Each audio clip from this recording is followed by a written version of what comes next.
Hello welcome all எல்லாரும் எப்படி இருக்கீங்க? இன்றைக்கி நம்ம எஸ் ஆர் நோ கொஸ்டின்ஸ் தான் பார்க்க போகிறோம்.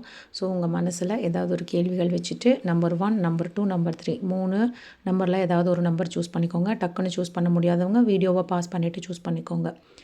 ஹோப் நீங்கள் நம்பர் சூஸ் பண்ணியிருப்பீங்கன்னு நினைக்கிறேன். இப்போது நீங்கள் நம்பர் 1 சூஸ் பண்ணியிருந்தீங்க அப்படின்னா உங்கள் கேள்விக்கான பதில் எஸ் தான் வந்திருக்கு.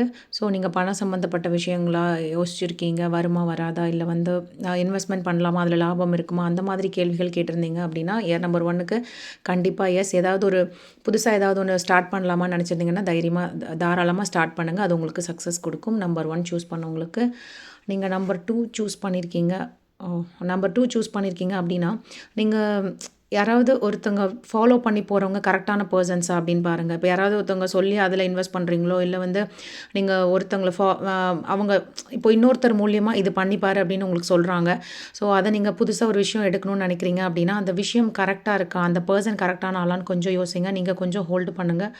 உங்களுக்கு இப்போதைக்கு ஸ்டாப் தான் வந்திருக்கு, நோ தான் வந்திருக்கு. ஸோ நீங்கள் கவனிங்க, எந்த பர்சனை யாரை நம்பி இன்வெஸ்ட் பண்ணலான்னு இருக்கீங்க, இல்லை யாராவது ஒருத்தர் வந்து உங்களுக்கு இப்போ நெருக்கமாக ரீசெண்டாக வந்து அவங்க சொல்கிற விஷயங்கள் கேட்டால் நமக்கு நடக்குமோ அப்படின்ற மாதிரி யாராவது தாட்டில் இருக்கீங்களா அப்படின்னு சொல்லுங்கள். நம்பர் 2க்கு இப்போதைக்கு நோ தான் வந்திருக்கு. ஸோ நம்பர் 3 சூஸ் பண்ணவங்களுக்கு எஸ். நம்பர் 3 சூஸ் பண்ணவங்களுக்கு எஸ் கார்டு தான். நீங்கள் கேட்ட கேள்விக்கான பதில் எஸ் தான்.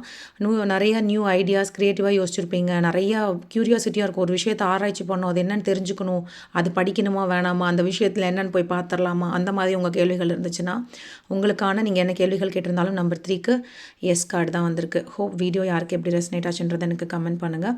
இந்த வீடியோ உங்களுக்கு பிடிச்சிருந்ததுன்னா லைக் பண்ணி, ஷேர் பண்ணி, சப்ஸ்கிரைப் பண்ணிக்கோங்க. தேங்க்யூ.